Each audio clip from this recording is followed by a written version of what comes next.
Hello, everyone, and welcome back to another edition of the United Spurs of America podcast. As always, joined by your host, Michael Ramirez, alongside my good friend, Jacob Walraven. Jacob, how we doing today, my friend? We Hey, have a hey, lot of good news to talk about today. too much good news. We're lucky we got to record this podcast today because Southampton in 48 hours is going to be critical to just. I mean, we're out here like Tottenham right now. We're just churning and burning right now. So, man, great to be back with you, Michael, and of course in good spirits because of recent results. So, up the lads, come on, baby, we got some good things.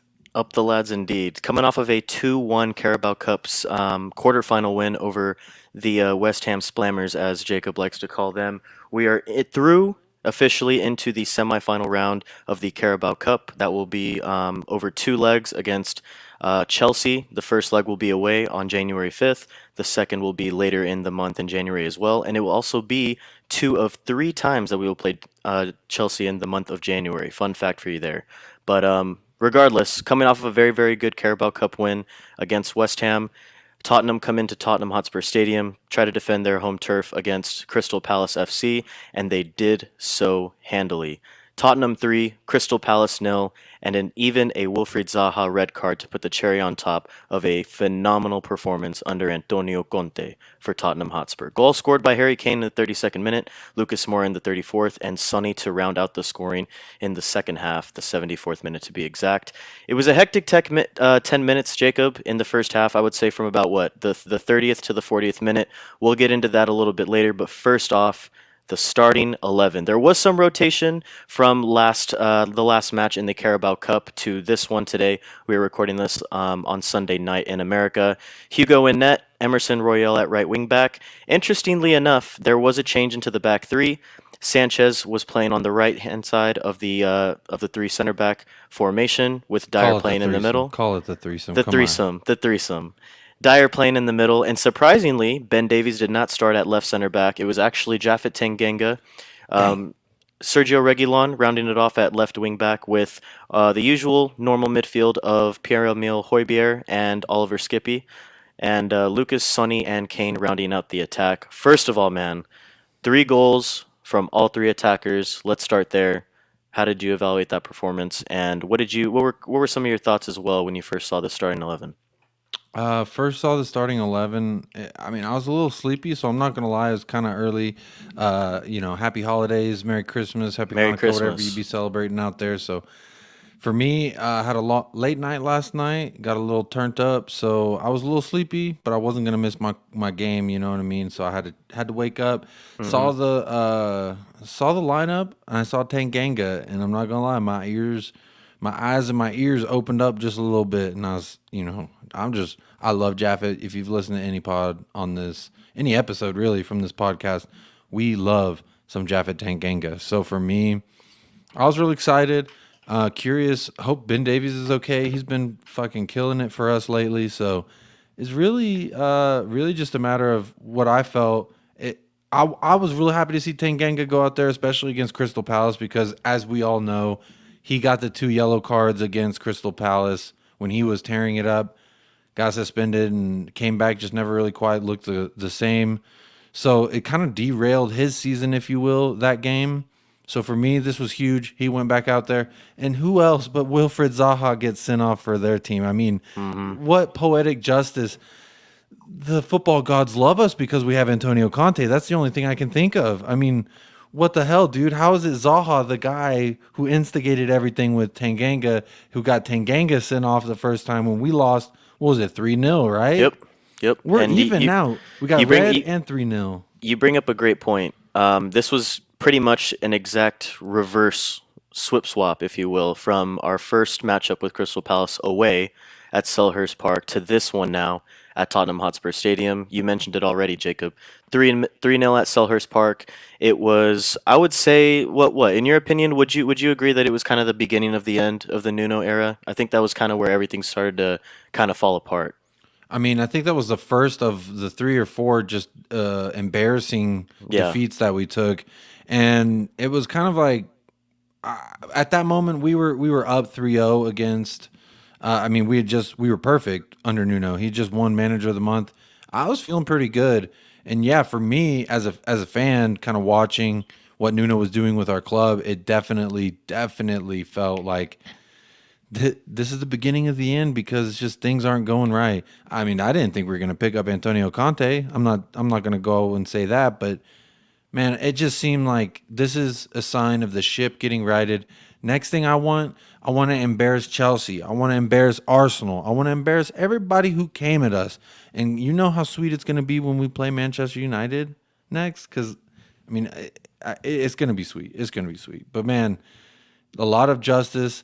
I think you alluded to it earlier. We had all of our attacking three score a goal today. Yep. I thought all three played immensely well. Again, Harry Kane got on the score sheet. Like we said, what was it against the West Ham Splammers? You just got to get that one going. You Yep. just You got, just got to see it go into the back of the net. and once it starts going, it starts flowing. Once it starts flowing, you already know what Harry Kane can do. So I'm not concerned. Things seem to be picking up. Lucas and Sonny again show their was it telepathic understanding of each other for Sonny's goal. Yeah, it was just a great game. A great game if you're a Tottenham fan. I mean, Yep. I kind of knew it was over. I mean, we really just kind of sat back and almost just bullshitted for about half an hour after we got that second yellow on Zaha, and it was 10 of them. I mean, I know they sat back a little bit and kind of let us come to them, but we weren't in too big of a hurry because we were already up 2-0 at that point. So for me, anytime you win a game 3-0, it's a good fucking day. It is. It is indeed. Yeah, like you mentioned, man, all three attackers getting on the score sheet today. In particular, Lucas Moura was absolutely phenomenal. One goal, two assists, was involved in all three opportunities that Tottenham ended up finishing. And yeah, man, just good vibes all around today against Crystal Palace. It was. I don't really think anyone put too many feet wrong today, if you will. Even at the back, looked solid once again. Another clean sheet for Hugo and company. By the way, happy birthday to Hugo Lloris. It was the club captain's birthday Hey, today, so happy we wish birthday. we wish Hugo a happy birthday. Of course, he's listening to this, right? He's got to be listening to this. It's what he listens to after every game, I assume. I mean, You can only hope, right? he texted me actually and said that he was looking forward to his birthday episode the most. Hell He had yeah. texted me. I could show you the receipts, but my phone is not here right now. So And you never kiss and tell. Never kiss and tell. you're right. I would never give you Hugo's number or show you that Hugo texted me, but just trust me when I tell you Hugo texted me on his birthday because I said, "Hey, what's up, birthday boy? Viva la France." Vive la France. So, hey, big ups to Hugo. Another clean sheet. Hugo Daddy just showing what Hugo Daddy's capable of. It's a great time for Tottenham. I feel like we've been having all these episodes just positive. We've been happy. We've had to Live make up for the negative ones. That's why. live stream's been good. You know what I mean? Things are going good. We got our first official sponsor, which shout out. I meant to do that at the beginning of this episode, but I was just too hype after that win. But shout out my good friend, my good brother of mine, Faraz. You're my dog.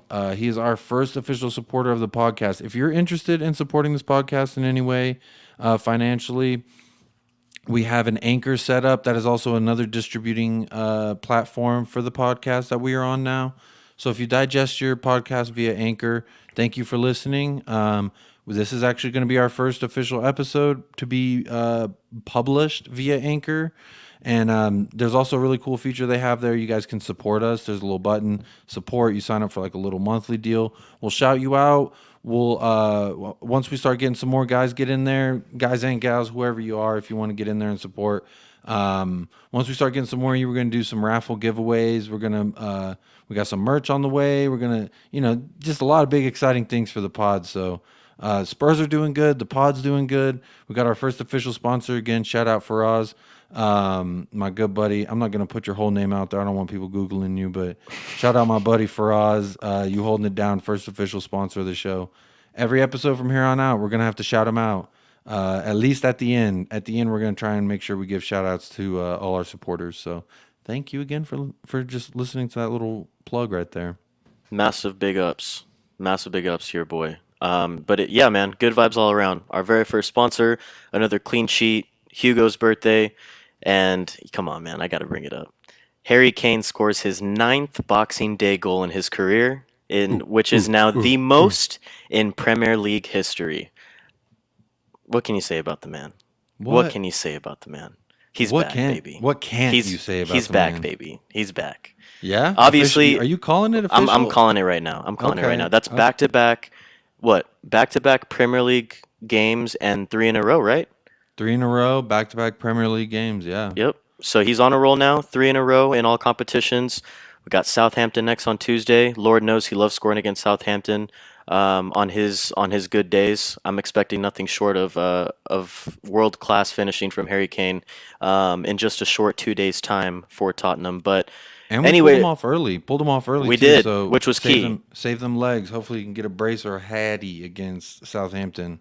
Which was key. But yeah, a lot of good things to talk about today. Let's go ahead and dive into it. Let's start off with the well, it's I would say probably the most hectic 10 minutes of the entire match. From the 30th minute to the 40th minute, three Yeah. different things happened that just completely tore the match open and completely changed the complexion of it as well. Harry Kane gets on the score sheet, like we mentioned. He got his ninth Boxing Day goal, the most in Premier League history. Lucas doubled our lead shortly after, 2 minutes after to be exact, on a great headed finish. He absolutely dunked all over the fucking Crystal Palace backline.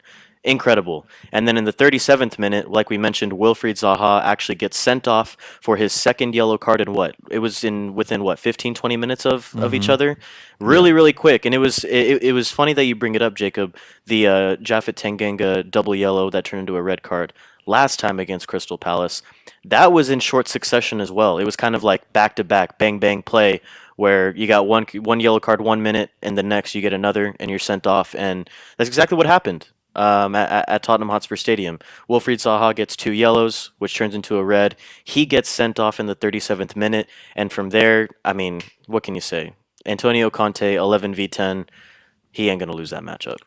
Took care of business. And I mean, let's be honest. If it was Jose or Nuno, even if we're up 2-0 and they got a red card, I'm still a little worried they're going to squeeze one in. So Yep. for me, but this is a new feeling because, Antonio Conte, bro, I had no fear. I love the substitutions. I love the timing of the substitutions. We even saw Bergvine playing as the striker a little bit there at the Yep. end. Little interesting. Um, Kind of wanted to see him put away that little breakaway he had. It seemed like he kind of gave up on it, but he's another player that I think, like Harry Kane, kind of just coming out of their shell a little bit, starting to show Antonio Conte what they can do. I mean, not unfortunate for us, but unfortunate for Steven Bergvine. Lucas Moura's really just fucking killing it. Yep. I think also something worth noting, Brian Heal's first appearance under Antonio Conte was today as well. He's been a little unlucky with injuries and illnesses as well. Yeah, I remember I tuned into someone's stream. Shout out at whoever the fuck. I tuned into their stream and I think someone in the comments had said that he had gotten like pretty bad symptoms from COVID or something allegedly. So, whatever it is, it's really good to see him back out there. First off, healthy. Second off, being utilized in Antonio Conte's plans a little bit. Yep. It's really good to see this rotation. And honestly, under Jose and Nuno is also, questionable timing of subs and questionable tactics during the time of the game. And so it's just really nice to see all that cleaned up. It's really nice to see subs happening at appropriate times. I don't feel like I have to scream at the manager during the match. I just watch the match now and enjoy what I'm watching because Antonio Conte is that motherfucking dude. He is that dude. He's that He is that. dude. He has He's me. that dude. What did I text you on Christmas Day? He has you on your knees. He has me on my knees for Spurs football. He has me begging for more every single time we play. And it like during the Nuno era, I'll go on like a tiny little spiel, like 1 minute tops. During the Nuno era, obviously we're looking forward to Tottenham playing because that's our club. We love our club. We'll support them no matter what. But at the same time, it was like fucking hell, man. I got to sit through another 90 minutes of fucking Nuno ball. And now, the difference between then and now is absolutely amazing. Because before, you had this feeling deep down, in my opinion, where it was something can either go really, really bad or we'll squeak out like a 2-1, 1-0 victory, no matter who we were playing. And now it's like, all right, how many are we gonna fucking run it up on these guys? You know what I mean? Like Crystal Palace, 2-0 down and a man down after Zaha got sent off. Dude, I was fully expecting like maybe a 5 or 6-0 final full-time scoreline. Obviously, it didn't end up that way, but nevertheless, still a dominant performance. Like you mentioned, we did what we needed to do. We took care of business. And at the end of the day, 3 points is 3 points and three more goals to add to the goal differential. I will say though, when we were up 2-0 and they went down a man, to me, I felt used to, I was accustomed to, just kind of sitting back and just defending the rest of the game. Hmm. Honestly, so at that point, I was like, okay, I guess 2-0 is going to be the final line. To see that we were continuing to push even in the 90th minute, I mean, that shows you what we're doing, right? That shows that we're Yep. not doing the same things as we used to. Lucas was trying for the outstanding there at the end. There was a couple Yeah. chances he probably could have let go to Region, and who knows what would have happened. I know Region was a little pissed off. He He was very seemed, pissed. but for me, shit, Lucas Moura was having one hell of a game. It's like when Steph Curry's out there wetting all the shots, you're not going to stop the man just because you won a shot too. Yep. So for me, it was just beautiful to watch. Just Conte's done something to these guys, and you went on a little spiel about how Antonio Conte is that man.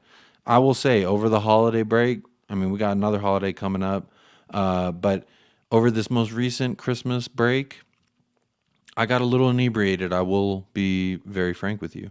I got fucked up, and I started yelling at my in-laws about how great Antonio Conte was. As you should. I mean, I opened it up by screaming at my wife saying, "Who's Antonio Conte?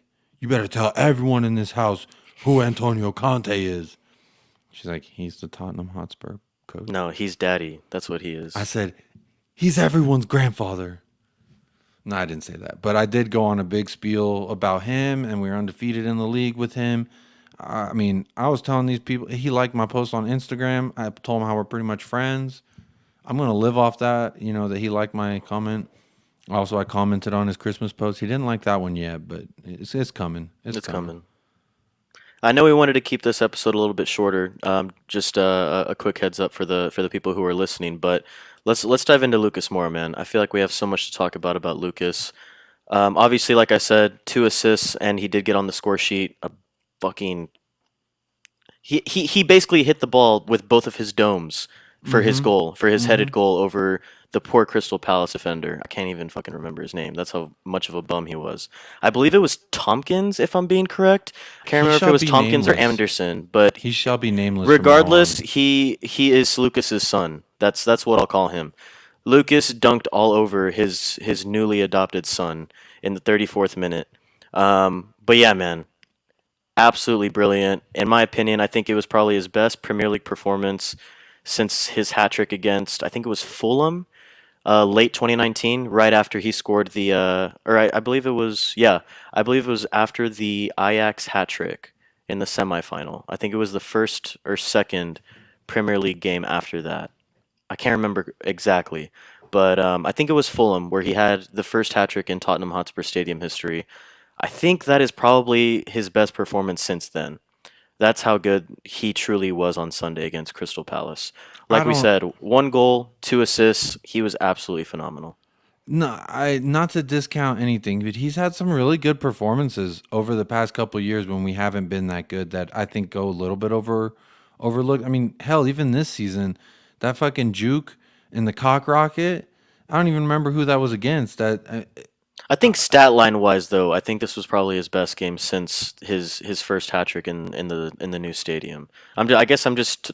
I'll clarify as far as numbers goes, and to be Okay, honest, even me also, I would even say like just passing the eye test as well. In yeah, my opinion, I think it was his best performance since then. I was that's in, big. in short, in short, I was really fucking impressed with Lucas today. I thought he was absolutely brilliant. Lucas Moura is a Tottenham legend. I said this, He will I don't forever know, be. 10 episodes ago. They need to build this man a statue outside the stadium. Just got to do it. I mean, was he like the first Brazilian player or like the first Brazilian player to have a hat trick? Is that right? I forget. I have no idea. It's something like that. And I mean, this man sent the club to Champions League final off a hat trick, off of a prayer. In This 45 man, minutes, not even in a 90-minute. It was a second half hat trick. this man's capable of great things, but he is a human and he makes mistakes. And I think that's why there was a lot of people that were kind of writing him off there in the Jose Mourinho era and the little bit of Nuno and Ryan Mason era. You know, they just weren't seeing enough from the guy. I've always loved the energy he brought. I've always felt like he'd be great off the bench, kind of that super sub with some energy. But he's proven that he is greater than even that. That he solidified his spot in that attacking three is for me. Yeah. Um, We had so I we had think that talked about it over the past week or so that if unless Lucas drops off the face of the earth over the next few games, I can't see anyone getting in the starting 11 over him right now. At least right now, in the current form that he's in. And what have we always said, Jacob, about Lucas Moura? It's not about his talent and it's not about what he can do. It's about doing it consistently over a period of games. mhm. And now we're actually starting to see that a little bit. Obviously, I don't want to get too far ahead of ourselves, but the signs are there that this might be different than his past performances where he would put up a brilliant performance one every what, like 10 or 15 games or so. Now No. he's putting it together through a string of games and who knows, man? Who knows? You know, when when I think about a player like Lucas Moura, this was a position that even at the beginning of the season we were saying, "Hey, we miss Bale. We're gonna need someone to take over that kind of the goal scorer by Bale. We're gonna need someone to replace that." We also were saying that this might be a position we want to upgrade. We brought in Brian Heel and the other guy who's going to be here next year, Mar. Sar's more of a midfield, but yeah. So, all right, so scratch him. We bring in a young cat, and then we also got Steven Bergvine. And so for me, it just kind of seemed like the position was up for grabs to whoever wanted it. And I thought that, someone was going to grab it. I thought, Steven Bergvine, it was a great chance for him. But I'm so happy to see that Lucas Moura has grabbed it with both hands and has not let go. He's running with it, man. He's running with it. And with that, let's move on. Let's wrap it up with let's round out the attack with Sonny, man.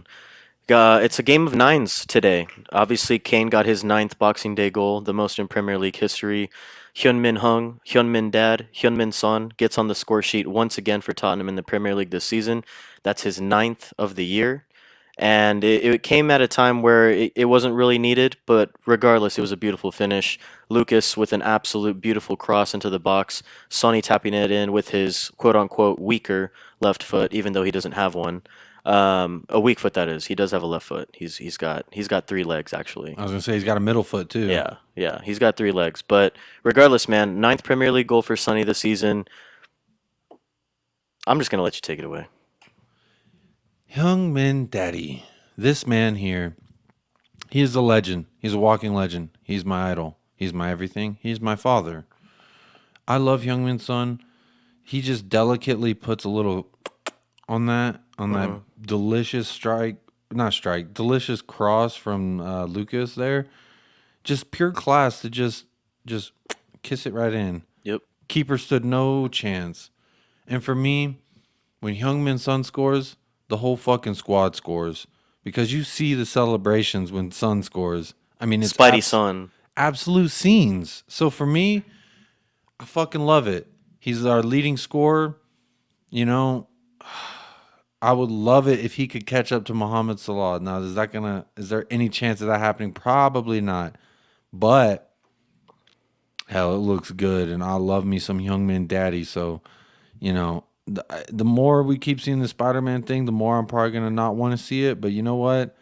I'm loving it. I'm loving what it's doing to the team. It you see them again, like when these goals are scored, how everyone responds to each other, right? Hmm. It's just like so much different than when people were scoring before, when we weren't scoring at all. So for me, Heung-min Son, Puskas winner, smiling, sunny, beautiful sunshine. I mean, I can spend the next 20 minutes just rambling off my thoughts about Oh, I Heung-min know. Dad. Oh, I But I'm know. gonna save you. I'll save everyone the time and just say that this guy, this guy, there's nothing like him. There'll never be anyone like him after, and there's no one like him right now. He's a beautiful man, and we're clicking. Our front three are fucking clicking again. They're in sync. They're We've in been sync wait for we, sure. we've been waiting for this. We've been waiting We've for. been we've been waiting more on Kane, the Kane and Son connection to come back, but right now, man, it's all three of them. They just look like they're all in sync. And when you have it was really cool to see, and I thought about this during the match too, is even Emerson was getting further up the pitch, and when Reguilon was pushing up as well, it was literally those five in attack. With Højbjerg and Skippy kind of in those support roles in the Mhm. midfield. Skippy would push up a little bit here and there, and so would Højbjerg because we all know what they like to do every once in a while. But especially when the fullbacks were driving up, man, the wingbacks, it was beautiful to see. Just the free flowing attacking football that we were promised in the summer actually is coming to fruition now. It just wasn't with the manager that they had originally appointed. One But way or like another, it's coming. just looking at that, man, I was just over the moon happy just from what I was seeing today. Not only the scoreline, but the individual performances and the group performances. It just seems like everything is starting to come together. And the crazy part about it is that it's barely been 2 months, not even 2 months under Antonio Conte, and this is already what he's done to our football club. Imagine Hmm. what he does if he gets some of his players in the January transfer window, and then he's still got 6 more months to work with these guys for the rest of this Premier League, or around five, excuse me, 5 more months of working with these guys this Premier League season. You get into the summer, hopefully maybe a trophy or two is in the cabinet at that point. You go into the summer and you really go for the big boys of the players that Antonio Conte wants, and who knows, sky's the limit for next year in the Premier League. But regardless, man, let's get into our man of the match in BDE. You want to go ahead and start, or would you like me to do the honors? I'm gonna let you go first because I'm All right, feeling gratuitous. you usually go first, so I'll go ahead and take it. All right, man of the match. There is no one else on the pitch I can give it to than other than Lucas Moura. I've already talked about him. We've both talked about him. Absolutely brilliant performance today. I didn't think he put a single foot wrong, in my opinion. And you know how hard I've been on Lucas Moura in the past, but hey, you got to give credit where credit's due. Like you said, Jacob, the man's a club legend. Build that motherfucker his statue. I love him. Man of the match for me. BDE, I'm actually giving it to two people today, and I know I'm not allowed to do this, but I'm going to do it anyway because it's our show and we can do whatever we want. Do whatever the fuck we want. I'm giving it to Harry Kane for scoring the most Boxing Day goals in Premier League history. Absolutely phenomenal feat.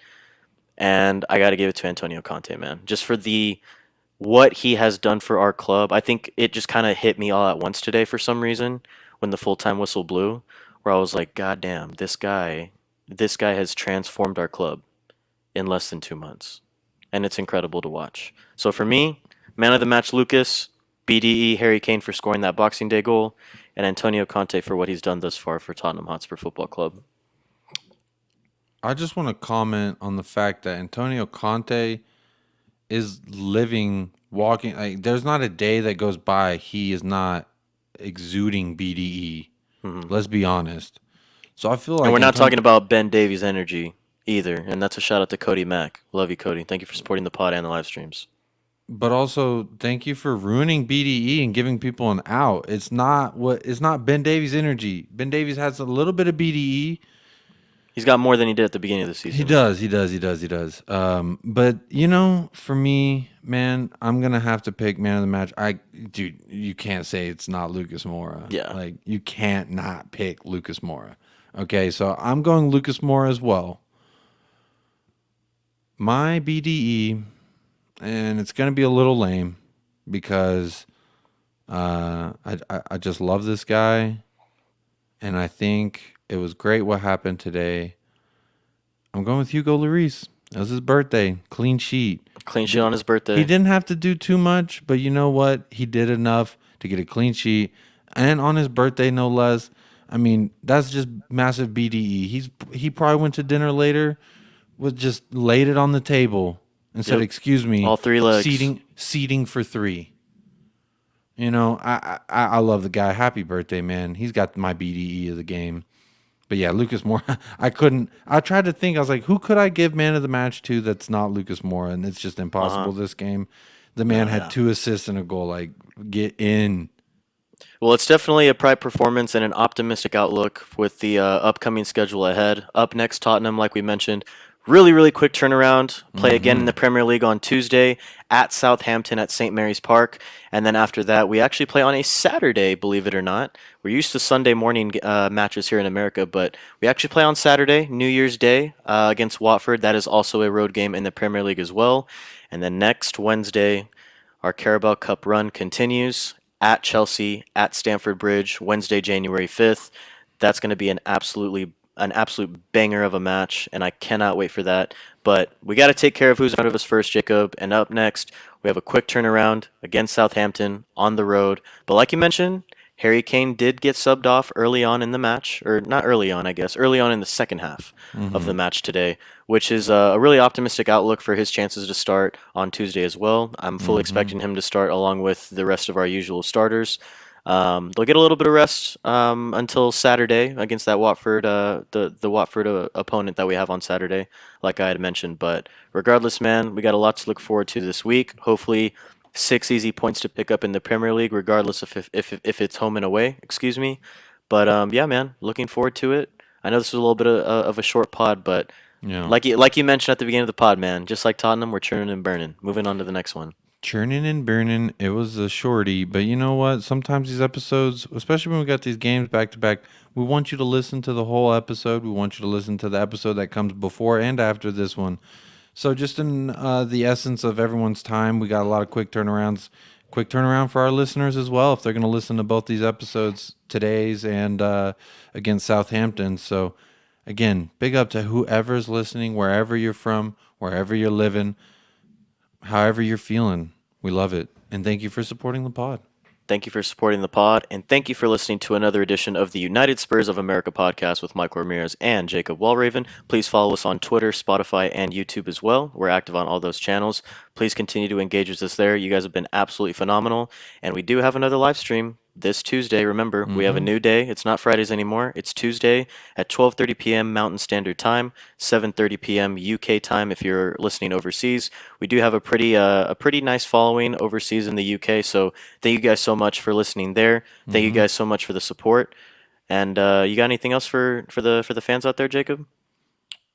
Man, we just hit over 200 followers on Twitter also. So We big did. shout out there. Thank you And thank guys. you. I've been fighting for that fucking it's a small thing, but I've been fighting for it for a minute. And we finally got it, baby. So thank you again for everyone out there.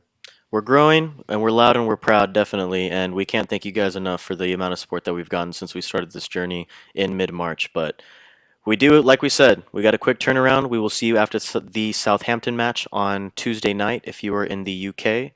Please stay tuned there. And again, we do have another live stream as well on Tuesday midday in America and during the evening if you're in the UK. So please tune in there. It's obviously going to be another fun time on Tottenham Away's YouTube or Facebook channels. But until then, we will see you after the Southampton match. Hopefully, we have 3 points to talk about following the game at St. Mary's Park. Big up the lads and Jacob. Come on, you Spurs. Come on, you Spurs. Coys, coys, coys, coys, coys. We'll see you after Southampton. Shout out for us.